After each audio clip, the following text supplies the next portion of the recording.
This is Bells, and this is Ethan's turn at Bells. I'm going to analyze fantasy picks and answer the question, can Ethan Ewing go back-to-back? I took a deep dive into the history of the longest-running surf contest on tour and talked to experts to find out what it takes to win at Bells. But first, let's look at the break itself. Bells comes alive when sweeping Southern Ocean high and low pressure systems pair up to bring both swell and offshore winds to the region. However, Bells has a narrow swell window and needs to pass between the Australian mainland and Tasmania. Different swell directions will create different waves at Bells, and for a more detailed description, check out SURFLINE's Mechanics of Bells. Link is in the description. Victoria is going to be firing the day before the waiting period, but the swell will continue for day one. I expect that the event will be on with some head-high waves, possibly bigger, and clean conditions most of the day. The tide will be low in the morning and evening, which is good for the Bells Bowl. The midday high tide will favor the Rincon section of the wave. This will affect the inside closeout, where we often see competitors setting up for the big hit at the end of the wave.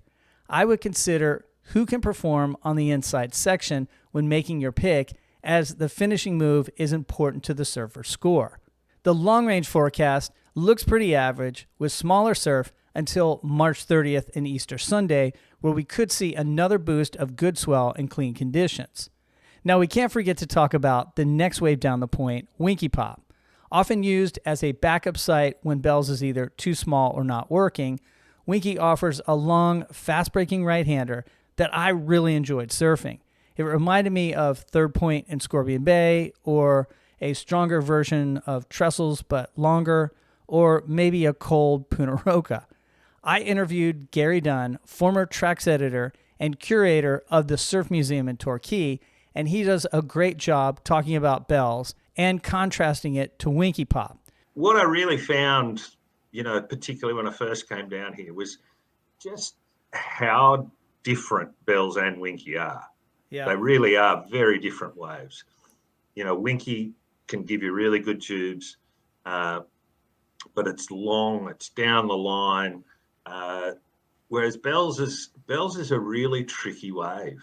Check out the full video at the link in the upper right. Now, we're going to switch it up a bit here. I'm going to analyze the picks and tell you who I'm leaning towards, but I'll be making my actual picks in a live show with last year's fantasy champion and Victorian local Yard Panther. This will be Sunday, March 24th at 2 p.m. Los Angeles time. That's 5 p.m. in Cocoa Beach, 6 p.m. in Rio de Janeiro, and 9 p.m. in Dublin. For those of you in Sydney, it's Monday morning at 8 a.m. This show will be live and not a podcast, but interactive, so you can get involved and ask questions. If you miss a show, a replay will be posted on the YouTube channel after we tape live. All right, looking at women's Tier A, we see Joanne Defay has taken the second spot in the rankings from Katie Simmers after her win in Portugal. So glad to see her back in form after her foot injury. It's pretty inspirational when you realize both Super Tubos champions had major comebacks after injury and surgery. Joanne Defay is a solid veteran competitor and was giving Carissa serious competition at the end of 2022, but lost in the final five to a rampaging Steph Gilmore. Now, Joanne gets labeled as a backside-only pick, which is unfair to her frontside surfing. But her wins on the CT include G-Land, Uluwatu, and Fiji, and all of her scoring waves in Portugal were lefts. While she has the second highest average heat score at Bells, I'll probably save her for Cloudbreak. Betty Lou's surfing is much improved this year, and she did better than Molly in Portugal. I love her consistency, but I would lean towards Molly, who was last year's Bells runner-up and is number 2 in the Old Surf Dad power rankings. The only problem is that everyone is going to choose Molly, and choosing Betty Lou may be an opportunity to get some points by going against the grain. But I'll probably follow the pack and put Molly on my team. In women's Tier B, let's start with the Goofyfoots, Tati and Caroline, and remind you that a female Goofyfoot has not won at Bells since the 80s, when Frida Zamba won back-to-back titles in 84 and 85. That was a long time ago. You know how I know? I was just graduating high school in Florida, listening to Def Leppard's Pyromania album on cassette and riding a pink Quiet Flight twin fin at New Smyrna Inlet. It was all so killer. Tati was runner-up here back in 2018 and has had mostly average results. She's way better in Portugal, but at Bells, I'll pass. Now, Caroline is interesting because she's had some semis and quarters results at Bells, and she's the world champ. I like her for points, and she's probably the most likely to be the next Goofy Foot woman to ring a bell and end a 39-year drought. Will it be this year? It's possible, and I like her chances. Oh, and did I mention she's the current world champion? I did, and I'll probably put her on my team.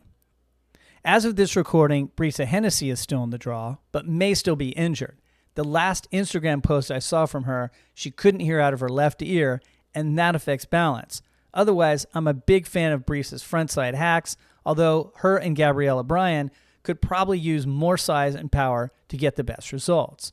So Lakey Peterson's husband and last year's overall fantasy winner, Thomas Allen, is a Victorian local, which means Lakey has had plenty of bell sessions.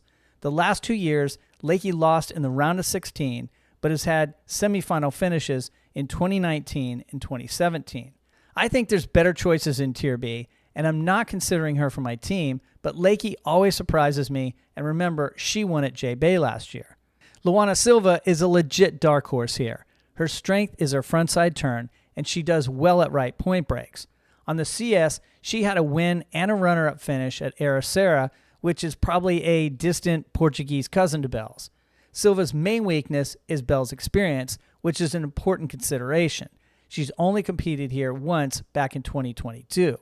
Same for Katie Simmers. She only competed at Bells last year, where she was equal ninth. However, I think her ability to adapt and her surfing creativity give her an edge. Katie is always a threat at any venue and a popular pick in fantasy. I want to watch the opening round and then make the decision. She'll go into the solid maybe category. I'll also wait and see on Isabella Nichols, who had a semifinal finish last year at Bells. That leaves Tyler Wright, who has absolutely dominated Bells the last 2 years. She was number 1 in my statistical power rankings, and Wright's power score is nearly double number 2 Molly Picklum. You can check it all out on my website at oldsurfdad.com. So, can Tyler win 3 in a row? Yeah, I think so. Her surfing just seems to fit Bells, especially in the kind of ways they're being forecasted. That would take her into Bells legend status. Only Carissa Moore and revered champion Gail Cooper have won 3 in a row. For me, Tier C is a choice between Sally Fitzgibbons and India Robinson. This is India's home break, and she knows Bells probably better than any of the other surfers, men included. It's strange how this can be a two-edged sword.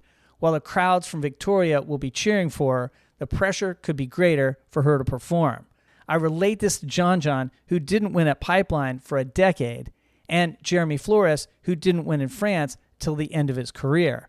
India's frontside turns are wicked, and I'm liking her in Tier C. Now, Sally is a 2-time back-to-back champion, although that was more than 10 years ago. She would be the most veteran competitor here, and her years of experience can't be overlooked. I'll watch how she does in the opening round, and then look at her matchup in the round of 16 and make a decision. Switching to the men's side, Ethan Ewing has the opportunity to go back-to-back and join a list of Bells legends, including Nat Young, the Aussie version from the 60s and 70s, not the goofy-footed ripper from Santa Cruz.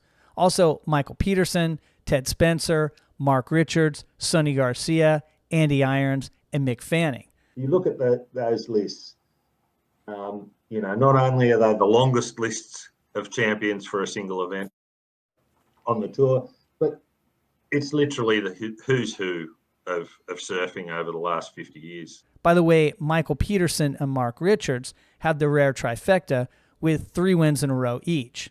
I think Ethan's surfing is dominant at right point breaks, where he can showcase his rail turns, and he clearly understands Bell's tricky lineup.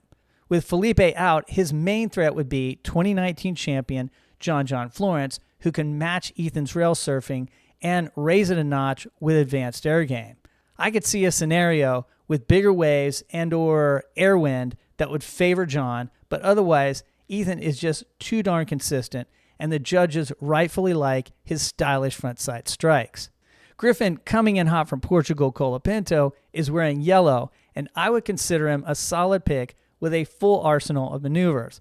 but his results have been pretty average at Bells. He'll fly under the radar, though, and could be a good pick. Now, Jack seems to be a solid choice, even though his tube riding skills won't be an advantage here. He was in the semis in 2022, but last year did not survive the bracket round, losing to wildcard Xavier Huxtable. Definitely watch out for the wildcards. Signed, Jack Robinson. Jordy, who cooled off in Portugal, was a 2017 Bells champion and has good results in Victoria, but has not been stellar the last 2 Bells events. But check this out.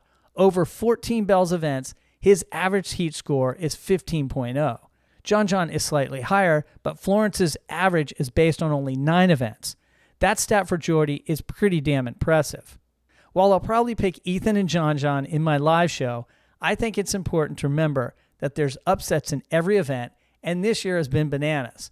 Nearly anyone can win an event and leave you wondering how that happened to your team. Here's an example. Jake Marshall is 8th in the world and beat John in Portugal. Crazy. Let's look at Tier B for more unexpected results. You may have forgotten that Ryan Callanan was in the finals at Bells last year, trying to join Matt Wilkinson, Elo Ferreira, Mark Acqualupo, and Barton Lynch as the only Goofyfoot champions. This year at Sunset, Arcal was in the semis where he'd never had a good result before. Meanwhile, his friend and goofy-footed training partner, Connor O'Leary, is ranked number 10, and they both look solid under the coaching of Richard Dog Marsh. Speaking of the top 10, there are still no Brazilians there, but someone woke up Gabriel Medina, and he looked like the 3-time world champion we know. Aside from 2018, where he was equal third, Medina has never had a good result here. I'm not counting him out. Instead, I'm actually considering him for my team. The highest-ranking Brazilian at number 12 is Elo Ferreira, who is the 2018 champion, beating Mick Fanning in the finals. His speed and ability to finish in the Bells End section makes him a good fantasy pick. I've talked a lot about goofy footers, so I may as well bring up Jacob Wilcox, who was 5th at Bells in 2019 as a wild card. I think of him as a big, gnarly tube charger, but he may surprise you with a good result. Now, I want to emphasize the experience factor at Bells, so I'm going to avoid picking the rookies, including Crosby Colapinto and Ramsey Bukaim, even though I love how they served in Portugal. So who's my final 4 from Tier B? Find out on my live show or watch the replay if it's out of your time zone. You can also subscribe to my Instagram where I'll post picks and reselects. Tier C has our last champion in the draw, Kelly Slater, who has 4 Bells trophies. Kelly just announced his longtime girlfriend, Kalani Miller, is pregnant, so he's also going to be an old surf dad. Congratulations to them. So if Kier's not firing and the surf report looks good, he may show up and be a pick of nostalgia and not necessarily a pick for fantasy points. But that's if he shows up. My actual Tier C picks will probably be Callum Robson, who was in the finals in 2022, and Coyote Belly because I still believe in you, bro. But dang, I don't know how much longer I can hang in there. So stoked to still be alive in survival. I keep picking the favorites, and I keep surviving. Strategy ain't broke, so I'll pick Ethan Ewing. If you're still trying to decide, check out my survival stats at the link in the description or at oldsurfdad.com. Next up is Margaret River and the Cut. I'll be closing my fantasy league when that event starts, so get in now for a chance to win prizes each event. If you're the overall champion, you'll win the John Red Tiger mini surfboard on a trophy base. Good luck to you all. Hey, thanks for watching, and we'll see you at the live show this Sunday, March 24th at 2 p.m. I played a bit of rugby league as a kid, and at 12, I stopped playing on the weekends because I was just so into surfing. And yeah, right. I ran into a former football teammate and his dad. And the dad said to me, you know, why aren't you playing footy? And I said, well, I just want to go surfing. And he just kind of looked down his nose at me and went, surfing, it'll never take you anywhere. So I love it. At that point, I thought, that guy's got no clue. And yeah, you know, 30 odd years later, I've had an absolute treasure of a life, you know, doing literally coming to work every day with a smile on my face because I'm dealing with surfing and talking about surfing, and it's a positive thing.